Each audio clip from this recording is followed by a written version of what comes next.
భయం కదా. మొన్నే చెప్పాను నేను, ఒక్కసారి గనక స్త్రీ శక్తి నిలబడింది, ముందుకు కదిలింది అంటే తట్టుకోవడం చాలా కష్టమని చెప్పా. ఇవాళ అందుకే చూడండి, మొత్తం ఆ గుడికి వెళ్ళడానికి ఎన్ని దారులు అయితే ఉన్నాయో అన్ని దారుల్లోనూ అరెస్ట్ చేయడానికి పోలీసుల వ్యాన్లు సిద్ధంగా ఉన్నాయి, పోలీసులు సిద్ధంగా ఉన్నారు, అన్నీ సిద్ధం చేసుకున్నారు అనంటే ఇక్కడ అర్థమవుతున్నది ఏంటి? మొన్న నేను ఇక్కడికి వచ్చి చూసి వెళ్ళి మాట్లాడిన తర్వాత కొన్ని వందల ఫోన్ కాల్స్, ఆ వందల ఫోన్ కాల్స్లో ఎక్కువ శాతం కూడా కొన్ని సంఘాలు, హిందూ సంఘాలు కానివ్వండి, పీఠాధిపతులు కానివ్వండి, ఎంతమంది ఫోన్ చేసి ఒక్కటే మాట అడిగారు, అమ్మా ఒక్కసారి చెప్పండి, మేము కదిలి వస్తాము, మేము డెఫినెట్గా వస్తాము అని చెప్పేసి. ఇవాళ గనక ఒక్కసారి పిలుపునిస్తే నేను చెప్తున్నా, దయచేసి ప్రభుత్వాలు ఆలోచించండి, గుళ్ళని టచ్ చేస్తే ఏం జరుగుతుంది అనేటటువంటిది ఇవాళ తెలుస్తుంది మీకు. ఇవాళ ఒక చిన్న విషయంతో అన్ని గుళ్ళల్లో లాగా ఒకరోజు ఒక పూట కూర్చొని హర్తాలు చేసేసి, సమ్మెలు చేసేసి, లేకపోతే హడావుడి చేసి వెళ్ళిపోతారు అనేటటువంటి పేరుని పాపం మా వాళ్ళు ఉంచారు. పేరు ఉంచలా. ఇప్పటి వరకు ఏంటి అనంటే మేము అనేటటువంటి ఉన్నాము అనేటటువంటి ఉనికిని హెచ్చరికని చేశారు. హెచ్చరికని బేఖాతరు చేస్తే ఏం జరుగుతుందో చూడండి. మొన్న బస్తీ వాళ్ళు ఆడవాళ్ళు వచ్చారు, అంతకుముందు మగవాళ్ళు వచ్చారు, ఆ తర్వాత మేము వచ్చాం. ఇప్పుడు నిజం చెప్తున్నా, బస్తీలో ఉన్న ఆడవాళ్ళందరూ బోనం ఎత్తుకొని వస్తున్నారు అనంటే ఇక్కడ చెప్తున్నా నిప్పు రవ్వ.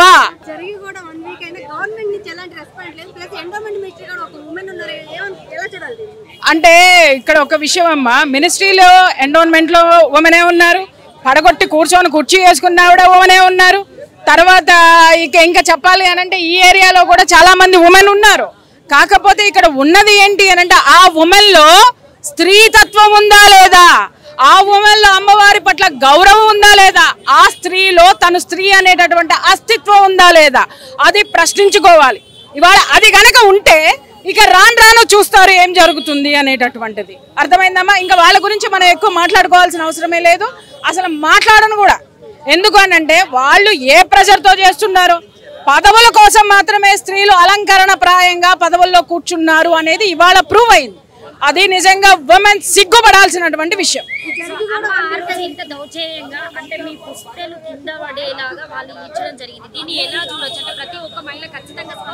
ఎంత నిర్లక్ష్యం అంటే, హిందూ స్త్రీ పట్ల, హిందూ స్త్రీ పసుపు కుంకుమల పట్ల, తాళిబొట్టు పట్ల వీళ్ళకి, ఈ ప్రభుత్వాలకి, ఈ ఖాన్ ఉన్నటువంటి ప్రభుత్వాలకి ఎంత నిర్లజ్జ ఉందో, ఎంత చిన్న చూపు ఉందో, నిర్లజ్జాన్ని నేను మాట్లాడి ఎంత చిన్న చూపు ఉందో తెలుసుకోవాల్సిన అవసరం అయితే ఉంది.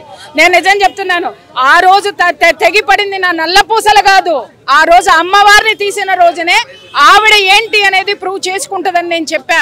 ఇవాళ కాదు, చరిత్రలో గుర్తుందో లేదో జనం మొత్తానికి, సుంకులమ్మ గుడి గుర్తుందా, గాలి జనార్దన్ రెడ్డి అనేటటువంటి పెద్ద టైగోను తలుచుకుంటే గవర్నమెంట్లనే కొనగలడు. అలాంటి వాడు ఇవాళ ఎక్కడున్నాడో తెలీదు. చిన్న సుంకులమ్మ గుడే కదా అని చెప్పేసి డైనమైట్లు పెట్టి మరీ పేల్చి, నేను శ్రీకృష్ణదేవరాయల అంశ అని కూర్చున్నోడ్నే ఎక్కడికి పంపించాలో ఆ అమ్మవారు పంపించింది.